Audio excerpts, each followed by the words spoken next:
the Valley Current.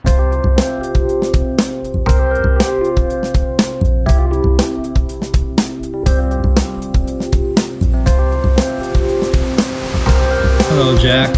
Hey, Don, how have you been? Good.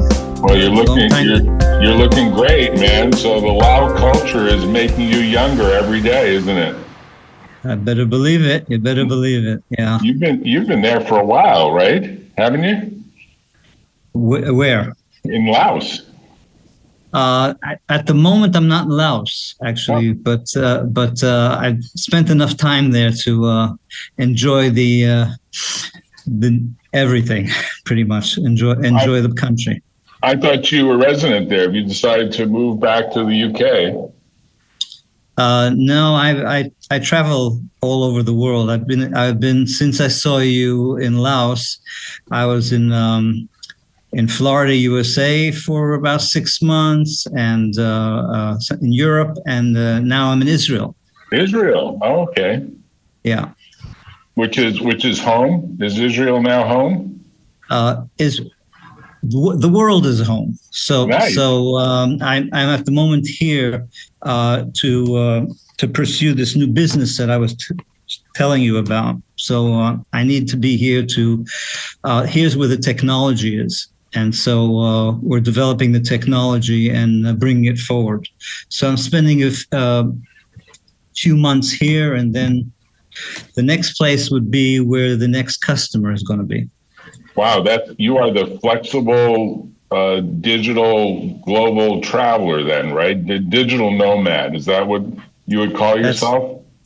Yeah, well, that's the digital nomads that I met on my travels were actually about half my age, and walking around with their laptop and trying to do some online business. So but I like to be called in that category. Sounds right. Nice. It keeps you young or younger, and I guess now that you're sort of retired from university life, because you taught it. I forget what school you taught at. Remind me, you were a business school professor, right? I taught. Yeah, I taught finance. I was a finance professor at universities and business colleges, both in the U.S. and in Israel. So in the U.S., I taught at Boston University, San Jose State University. In Israel, I taught in a couple of universities here and head up some business colleges. Right. So now you're doing a new startup. Can you describe what you're doing generically at a high level, or is it under the radar? No, it's totally out there. We have a company called Sinai Group. Sinai stands for Smart Infrastructure AI. Right. Basically, what we're doing is we are helping companies integrate AI into their system. So I got quite interested in the AI space not too long ago. And as I was pursuing it, actually, I was pursuing it as an investment. Mm-hmm. But then, and I looked into it more and more, I was kind of shocked at how fast this is coming on stream. So immediately came to the conclusion that everybody is going to need it. When I'm talking about the corporate space at the moment, of course, the individuals as well, but everybody in the corporate space is going to need it. It's coming a lot faster than people have anticipated. It's almost like a train coming towards you. Right. And you either hop on the train or it's going to run you over. Right. So the conclusion, is that in a few years is getting less and less. So it's like a few months now. Well, okay, let's say, a few quarters, maybe a few quarters. Yeah, maybe 24 months, possibly. Yeah. Right. So you either have and using it, the AI, or you're going to become extinct. You're going to lose market share. You're going to not be as efficient, as productive, and you're going to lose it. So I looked at that. This is real interesting. And then I looked into what's happening in the corporate world. And what I saw was that many of these companies have actually invested money in AI, and they're not seeing the return on investment. They're not seeing the return on investment. And I was curious. I'm an economist by training, so I was curious, why is that the case? Right. And it turns out that there are two main factors. One is technical and one is human. Mm-hmm. So the technical factor is that these companies are bringing on systems, like separate silo systems. So there's a system for the accounting, and there's a system for the marketing, and there's a system for HR and so on. And these on their own, they're great systems, but they don't talk to each other. Right. They're all siloed. They're all siloed. Right. They're silo. They're not open code. Right. And so they don't talk to each other. And there's some that are still running on mainframes using COBOL from like the 1970s and 1980s, maybe even 1960s. Right. I mean, some of them are, but I'm talking about the companies that are actually trying to bring on some kind of artificial intelligence. Right. But so the first issue is they have these systems that cost them a lot of money. So there's no flow. There's no flow in the whole system. Right. So then so that's the one factor, and the second factor is that where the CEO is interested in increasing productivity and so on, the middle management are afraid. Right. And they're afraid, first of all, change in general, but mainly they see this new technology and they're afraid that it's going to replace them. Right. So there's those are the two factors. So it got me interested enough to come out of retirement and put together this venture, trying to actually assist companies to implement this AI. So I have a former student of mine here in Israel who put together a platform, an architecture, where it's end to end. It's like a 10 layers where end-to-end AI is going through the whole system. It's all integrated, all one kind of unit, one kind of system rather. And we fine-tune the technology, and now we're in the position to implement it. So so if you do the one system, then you've taken care of the silo structures, the silo, and you have one language, one data going through, and so it's going to go. It's going to start from the sensors. Sensors could be, by the way, this is for any industry. Industry. So the sensors are going, so let's say manufacturing company. So the sensors would be on the machinery, right, and picking up that data, and it's going to connect with the other data. These silo systems that are already in place can be reconnected, and then it all goes into a cloud. And from the cloud, it goes into the brain. And the brain, there's going to be machine learning, and there's going to be dedicated algorithms for optimization. And that it sounds like he's created what some people would call a virtual machine.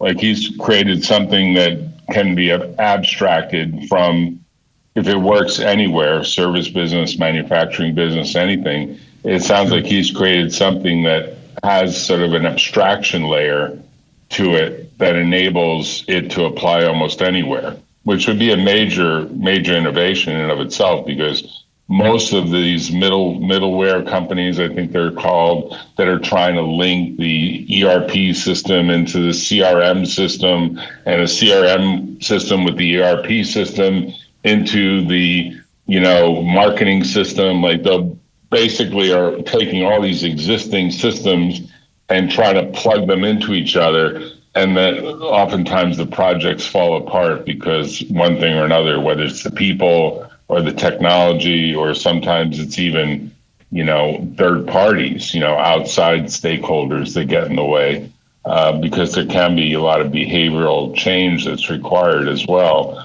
And, the world is moving to this area where people want to see less friction in everything. Like, look, we just got the Zoom call to occur. Boom, it just happens. We can enable it, and boom, it happens. Like, years ago, I remember 1964 World's Fair. My dad took me to it, and we're talking now 60 years ago. And the first video phone was shown by AT&T, and everyone was like, wow, is that really going to happen? And then how expensive will it be? Oh, maybe in our lifetimes we'll see it. And it's happened. I mean, it's not AT&T, it's Zoom. Oddly, AT&T should really have been the brand on it, but it's not. And it is really taken over the world and how people communicate, and enables you to do a lot of stuff throughout the world, it's happening so much faster. Right. It's happening. And so you talked about the stakeholders. So clearly the different stakeholders have different pains that need to be addressed. So as I said, the CEO, his pain is, I need to be competitive and productive, because if I don't adopt this, I know that my competitors will, and they'll just take over the market share. Right. So we're talking about the management, the middle management. Mm-hmm. So here's the issue. So there needs to be a change in corporate culture of the company to go from whatever the modus operandi was for all these years, to be a data-driven company, data-driven. And the data-driven means that decisions are made based on data. They're much more knowledgeable, and of course the AI is sitting over here and is your consultant, and giving you the optimizing your system. Now. Mm-hmm.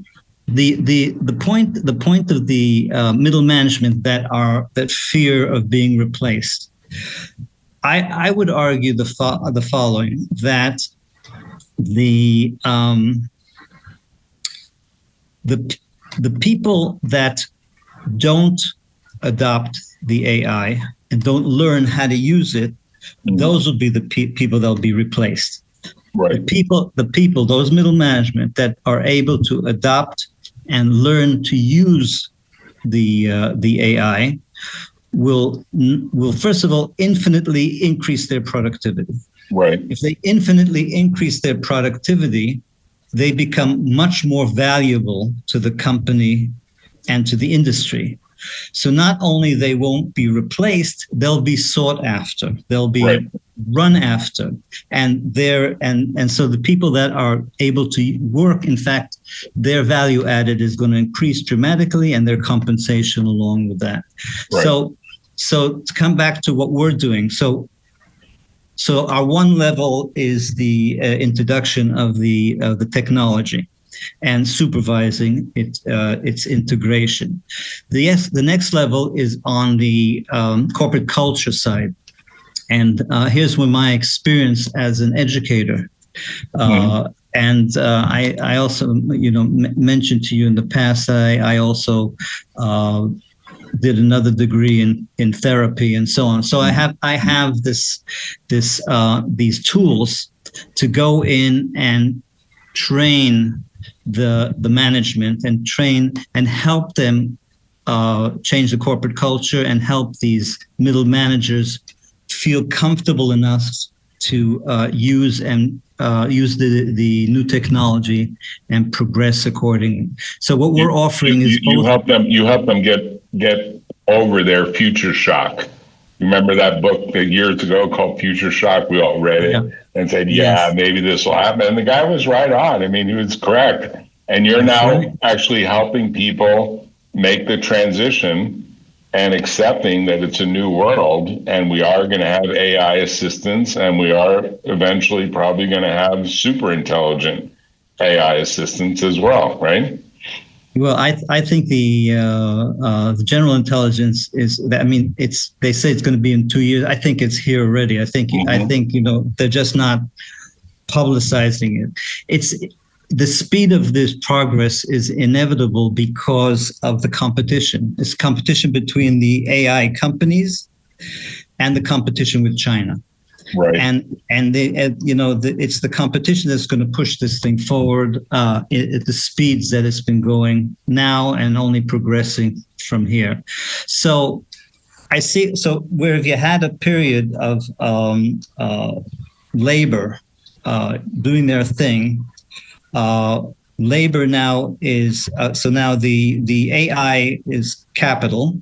So capital is going to gradually replace labor, and eventually, when the super AI comes in, super intelligence, then I think eventually everything will be automated.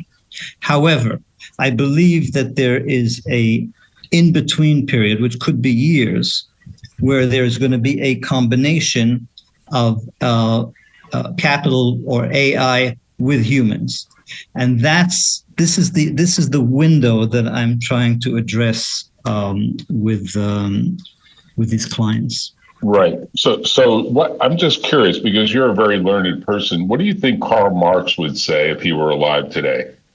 Right? Because Karl Marx would be tuned into everything you just said. And the minute you said labor is basically going away and it's being replaced by capital, I mean, his view of life, if I remember reading his works, was very much that, labor really should get a bigger voting right in everything that happens, because labor is essential and it's exploited over and over again by the capitalists and, the bourgeois group that tries to sort of say that they are more learned than everyone else.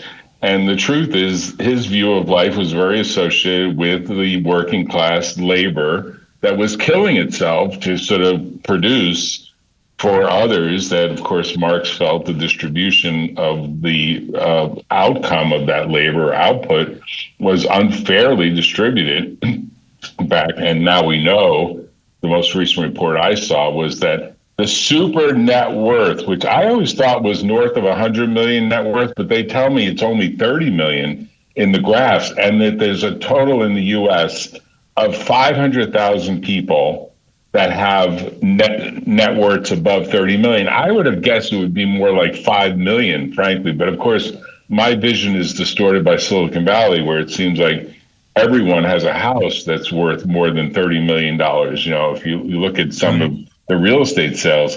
But conceptually, what do you think Marx would say? Because you made a very provocative statement that labor is withering away. And I think Marx, if I remember, his books were very much that capital was going to be withering away. And he thought that the labor would take over, right?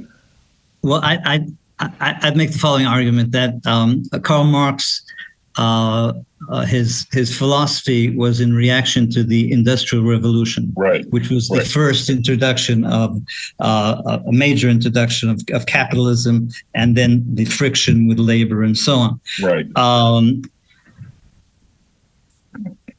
I'm sure that Karl Marx did not envision the progress of the technology that's taking place, and when I was an economics student many years ago, we learned there was 4 factors of production. There was land, labor, capital, and the entrepreneurial elements. Mm-hmm. So land will still be there. You have to place your product, your factory, whatever. So somehow land will still be there, but the distribution between labor and capital is going to be going to change, and it's changing clearly. Right. So it's right that those who own the capital, and capital, could eventually not be money. It could be CPUs. Right, Who or owns intellectual capital, or intellectual property, or intellectual capital intellectual cap? tied to equipment to implement it. Sure, absolutely. Hmm. Okay, but I'm like, yeah, like the intellectual, the CPUs are going to produce the intellect, so Right. it's going to eventually. So so then, if you're talking about distribution of wealth, so the wealth will eventually go to uh, the owners of the capital, as it's already happening. Mhm. So what do you do? And at some point, and it could be in a very few years, there will be the efficiency and the robot Right. will be much higher than the human, and Right. then um, also the robot will be much cheaper than holding the worker. So the worker will be replaced by the robot. Now you can't. So what do you do for these people? Where there's this new concept of universal income. So universal income, Basic. meaning Yeah, that, basic. I yeah, think they call it universal basic, yeah, basic yeah, yeah, income. Right. universal basic income, Right. which they or based income, I think. So that means that you will just get a certain amount of money just by being human, Right. and as opposed to a machine. So you're, Right. as a human, you'll be getting it, and then you go and develop some other things, another way of life, and you sustain yourself off that universal based income. Now Right. that brings up another issue which kind of feeds into what I was talking about, how to bring the labor or the workers on board on the system. Well, the people that eventually get replaced, there's an issue of their purpose in life is very Right. much many times tied to their labor, their profession. Right. So if they're no longer the accountants or the economists or Or the whatever, lawyers, or the lawyers, or the lawyer, or the educators, because hey, ChatGPT has a whole learning mode now that they've incorporated right into it, right? absolutely. So who am I? Mm-hmm. Then why am I? What's my purpose in life? And then there's going to be a whole and here comes in the therapeutic aspect of it. So there are tools to deal with that, to give some a different look in life, and say, hey, the social constructs that were in the past, that you're supposed to go out and work, is supposed to that's no longer relevant, and it's a new world, and so on. Right. People will start to try to understand better what I call their edge. Like, you have an edge. You have an edge because you can summarize it very well. You say, look, I'm very well trained in economics. I'm very well trained in business, but I also aided myself by doing this therapeutic aspect. So I have a higher sense of emotional intelligence. That's my edge in helping a startup and in helping this business. You've discovered that. You can say that. I'm telling you, if you interview 100 other people that are roughly in your age bracket, they'll be like, I haven't really discovered my edge. Like, I know for my own self, my edge tends to be working with young entrepreneurs that have a fuzzy idea of where they want to go, and they need someone to act as devil's advocate to sort of say, are we on the right path? Are we using the right fuel? Do we have the right vehicle to get there? Are we going to have enough fuel, meaning resources, to get there? How can we best use the resources we have, and so on, and help those businesses kind of avoid the potholes of litigation and controversy and challenge and everything else along the way of what might be a 5 or 10 year journey for any startup, because startups take a while to actually get traction. Usually, some do far better than others. Microsoft took like 14 years. Apple took like 10. I mean, different ones take different, and once you know your edge and you enjoy actually implementing your edge, you're delivering value for people and it's making you happy. And that's what we have to sort of teach people to try to be introspective about as they make their way through grade school, high school, college, if there is going to be a college anymore, graduate school, if there's going to be graduate school, law school, if there's going to be a law school. I mean, you can go on and on, because I look at where we are today and I look at my grandkids and say, does it really make sense for them to be imagining going into $300,000 or $400,000 worth of debt to get a university degree? I just can't imagine that that's going to be true for most people. I just can't imagine it. I totally agree with you. I was talking about the educational system, and I come out of that of being teaching for many years. It's clearly going to change. A lot of the subjects that, like your lawyer or economics or so on, I think that those will be replaced by the machines. And if I had to recommend to somebody what were they starting today, what to study, so I'd say I don't study programming, because the programming has already been right. Taken over by the thing. Right. But perhaps study math and critical thinking and critical thinking, and study flexibility of thinking, mm-hmm.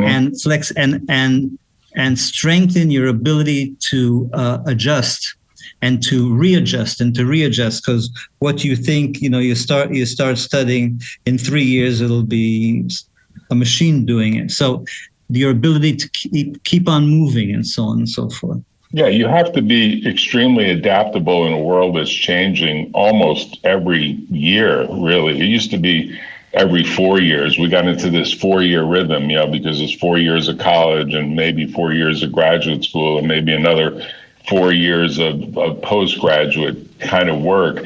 And for doctors, of course, it's even a longer hike than that. And in general, I think people are realizing a lot can change over every one of those 4-year cycles. And even without a pandemic, of course, if a pandemic happens and everything changes yet again. And more, I think you put your finger on something a lot of people haven't, which is, if you enjoy helping people start a business, then come out of retirement and do it. Because let me tell you something, that's going to bring you great joy, even if the business fails. Even if the business fails, you're going to learn so much about the journey along the way that you'll have something to teach others about. Well, when you do a startup of this type, here's the potholes that you eventually will see, because I went down that road and we fell into some of those potholes. I mean, that's just the way things typically go, right? I think the key words to what you said was, if you enjoy to help people, and right. You said in business, but help people in general. Right. Help people in general. And if, I all the time try to go back and see what my purpose is. And right. I thoroughly enjoy helping people, and helping, taking somebody that's in a trajectory that's unfavorable, and helping them change the trajectory to a different one, which would be better for their lives, more connected their lives, and so on, to what they want out of life. So, if people are looking for purpose, try helping somebody else.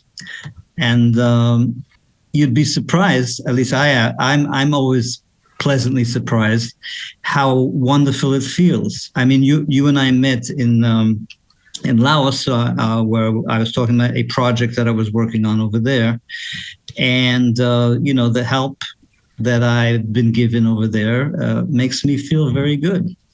Right. You're doing something fabulous. And we had you on the podcast talking about it. And I always wondered whatever played out, because you were helping a woman that was trying to build kind of a pharmacy distribution, or essentially a drug distribution, ethical drug distribution supply chain in an area of the world that doesn't really have that and is kind of barren, right? It just doesn't have. Right. And I think, if I recall, it was going to take something like 100,000 US or some relatively small number to give benefit to a much larger number of people. And the Lao government didn't have the funds to do it, or didn't want to deploy the funds to do it. And this medical doctor or nurse, the woman who was leading up the effort that you were helping, pharmacist, was like, yeah, we can do this. I just need some help to do it. It's imminently doable. And there are things in the way, but you need to kind of, step by step, march your way through it. So how have things gone since that? Because this was a couple of years ago, right? Yeah. So the idea was to put this pharmacy in a cluster of very poor villages that they don't have access otherwise, or it's difficult to get access to any medication. So what we've done so far, we're able to secure a piece of land. Mm-hmm. And so we already have the land, and she was able to secure a permit. The Laotian government needs to give a permit. If you don't have the permit of it, I mean, it's that country. Mm-hmm. So if you need the permit, so she secured the permit, and we secured the land. Now we're looking to raise out of the 100,000, the maybe 60, 70,000 left to create the building and the and fill it with the medications and so on. So we're at that stage that we're in the process of trying to get the remaining $70,000 to see this thing through. Well, the good news on that is probably that the 60 or 70,000 remaining can actually be kind of a financing line against the inventory of drugs that will make their way into actual sales, or is this all going to be in the nature more of a gift when you think about how you inventory out a pharmacy, right? I think the inventory is going to be negligible compared to the putting together the structure and the business. So no, it would still be in the context of contributions and right. But conceptually, let's just say worst case, because of course as business people we always think worst case. If she has the land and she has kind of the design for what she wants to do, theoretically she could get financing that we would call it a mortgage. It might be called something else in Laos, on the land, that would allow the construction loan to build the building, right? You could imagine someone financing this on essentially a 30-year mortgage, right? Because this is going to produce some income stream eventually, isn't it? At some level? Hopefully, yeah. But the Laos is Laos, and I haven't heard of 30-year loans. No, I agree. Outside of the U.S. and the, how they are, and apparently land is, not that expensive. So that's that. But we're working towards to complete it, and hopefully it'll be completed in the next. No, I agree, and I will send you a link. It's a very funny link that you will enjoy, and you might send to her, where one of my friends, right, have been trying to introduce you to, and I will get that introduction to happen. He was a professor at the University of California at Berkeley. He taught geography, Southeast Asian geography. He finally decided to move and retire to Laos. And he decided to build himself essentially an estate in Laos. So he had to buy the land. And the funny part of the story is when it came to paying for the land, there were pallets of cash that had to be delivered to pay. There was no wire transfer the way in America we do stuff, boom, wire transfer to a title company. No. Yeah. They had to get pallets of cash delivered to the seller of the land because and then they had to count the money. And of course, the Lao currency, you buy a cup of coffee in Laos for maybe 15 cents or something, you get a massage for maybe $3. I mean, in the US, it's like Starbucks in the US is like $6 these days if you put anything in it that isn't just straight black coffee, right? I mean, people that want to lend this project money can get it repaid in massages, and then no, seriously. I mean, I tell you, it's going to happen eventually. But he tells this great story because now he's actually produced, and we should go to Laos to visit him. Don, you should come, and she should come. There will be a certain synergy for discussion of what's happening in the U.S. versus what's happening in Israel versus what's happening in Laos, what's happening in Silicon Valley.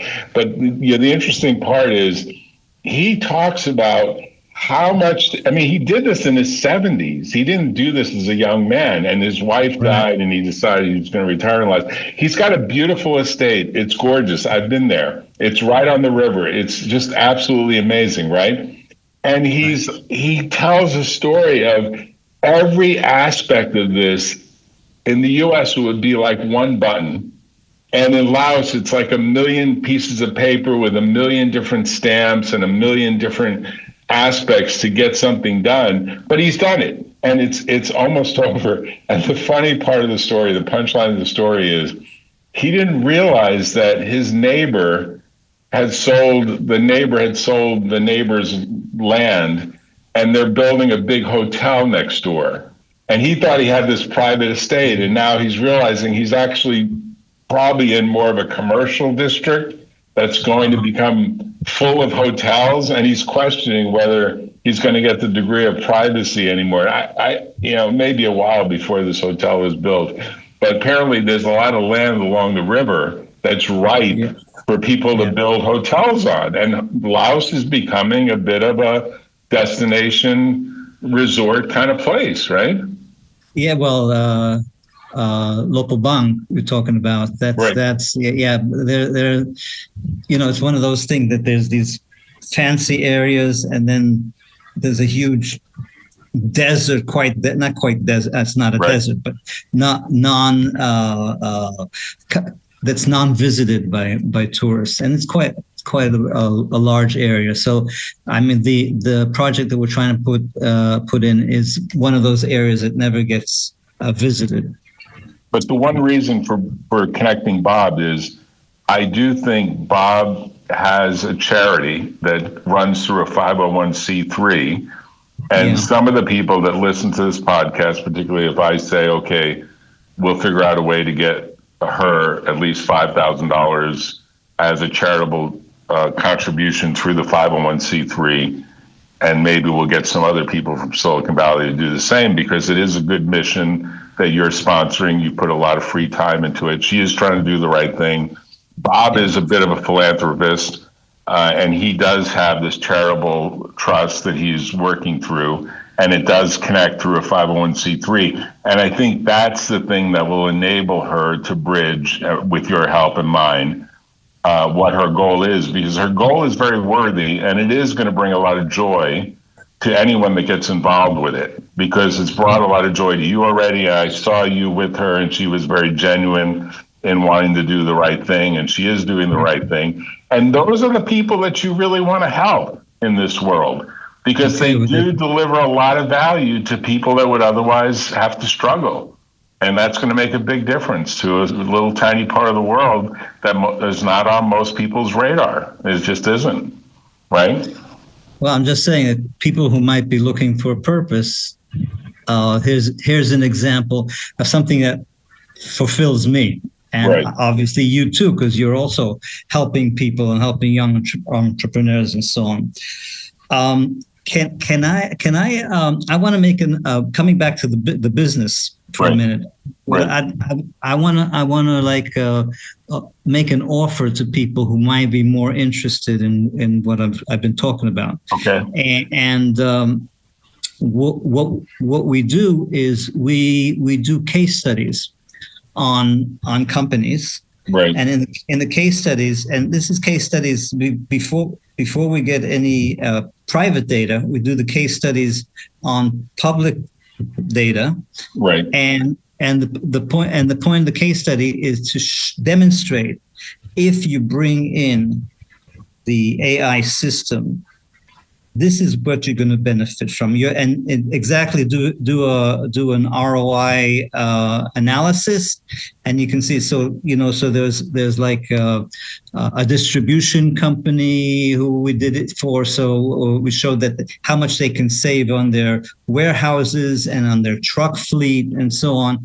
and or the manufacturing companies, if you put sensors on their machines, then you can preempt the maintenance. So you can preempt before the AI will forecast what before the breakdown of the machine is going to take place. So if you preempt that and do preempt maintenance, you save 50% of your unwanted downtime and stuff like that. So there's a major benefits from these things.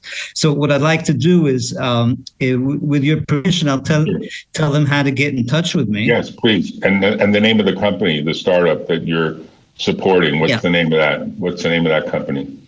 Okay, so for the start, my name is Don Elan. It's on the screen over there. Oh, you're Professor Don Elan. You're a very well educated gentleman, and you're doing the right thing in all different parts of the world. And right now, you're here from Israel, which we'll have a separate conversation about what's going on in Israel at some point. We won't do that right now. Yeah, I know. First of all, you can get me through my LinkedIn page. I have a LinkedIn page, and I actually am putting out a series of posts which are talking exactly to the topics that we've discussed today. Okay. So you can connect, and then in there's the email. However, the group is called Sinai Group. Sinai stands for Smart Infrastructure AI. So it's SINAI Group. Okay. And we're also on LinkedIn over there, and there's a website. If you Google Sinai Group -AI, the website will come up, and there's in greater detail what we're doing, what we're talking about, who we are, and so on. So to the extent that you're interested in contacting me, you could probably through the LinkedIn would be the easiest way of doing it, and we'll take it from there. And then if you have a company that you want to get an idea of how the AI can benefit you. And I'm talking about with the architecture that we were talking about, that it's end to end. So we will do a case study for you. For this is just a pro bono. Well, the case study does lead to you figuring out whether or not your new technology can actually help the business, right? That's what I imagine is the punchline here, right, to this story. I mean, we've already established in seeing numerous companies that it does help. The question is how much. So how much savings you can actually occur. But there's the issue of when you become data savvy. Okay, you a company, right? Right. Then you actually generated a value, because the data is valuable. Up to now, you're giving your data for free, but the data is actually a store of value.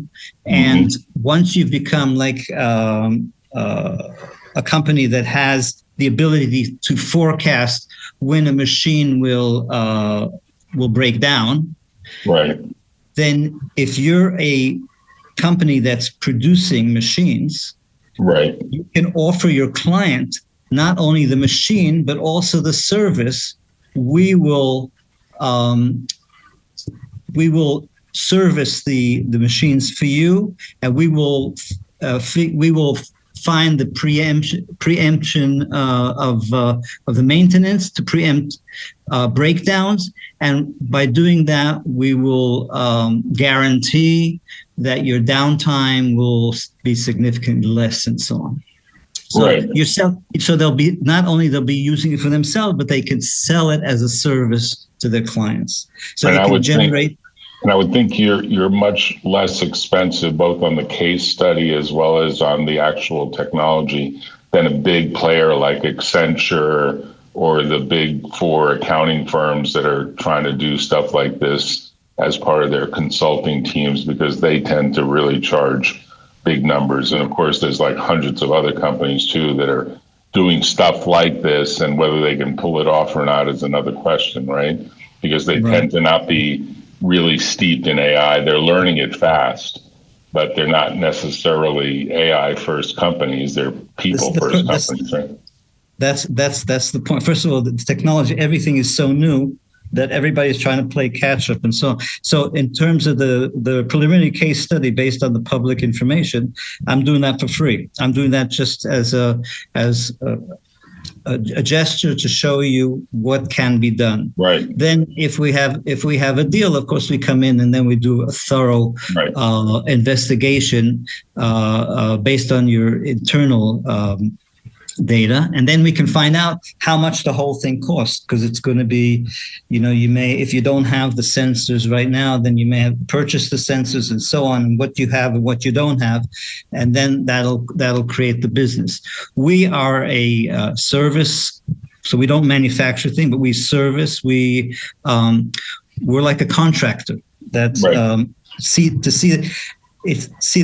think of it this way: these companies, if they have a big issue, a legal issue, they farm it out to an outside law firm, have them do their thing, complete it and bring it back into the company and so on. Well, or like an accounting firm, an external accounting firm, or maybe if you want to rent an external CFO for a year and so on. So we are this body to be an external technical team working with your technical people, and shoulder to shoulder to bring this thing to fruition and show you where the AI can contribute to your return on investment, and and then it depends how big you are and so on and so forth, and that's how the price will be determined. But I don't know why any company that it hasn't really implemented AI wouldn't immediately take up your offer, because having an outside expert like you and your team come in to just simply say, here's what we envision is possible, that is worth so much from an outside, having an outsider come in. It's a little bit like if you have an outsider come into your house and you say to the outsider, please tell me things you see that aren't quite right with this house. Well, they come in not really knowing your house, but the minute they come to the front door and they notice, oh, there's a broken window on the front door, the lock looks like it's loose, the screen door doesn't really shut correctly. A new perspective always brings all sorts of value, because we all get locked into the inertia of that's just the way it is, it seems to work, why fix it if it ain't broke? But the truth is, in a world that's becoming quickly subject to AI innovation, if you don't actually get ahead of the curve, you're behind the curve. Like if you don't come to the meeting early, you're at the meeting late. To get to the meeting on time means you actually miss the important conversations that happen before the formal meeting actually started. So in some sense, it's true that you have to get ahead of the curve. So your group is doing something very noble, and for free just shocks me, because I think there are consultants in Silicon Valley that have minimum tabs of $100,000 for doing what you guys are talking about doing. So I'll put your contact information into the footnotes here. And why don't you tell people again your email address, so if they're just listening in their car, they can make a mental note, because my recollection is you have an easy to remember email address. Well, this is really the corporate email. So it'd be Don, DON.ELAN at Sinai Group -AI.com. Okay, so it's Sinai, just like the hospital in New York City, right? It's spelled SINAI Group. That's correct. GROUP-AI.com, right? Yeah.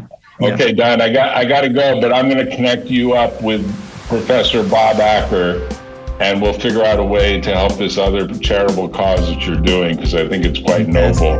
And we should probably have me, you, him, and your entrepreneur who's doing that pharmacy effort come on for an update of the progress she's made, and talk further about that. All right. Okay. Thanks, Don. Thanks for Thank you. staying up for me. Talk to you later. Thanks.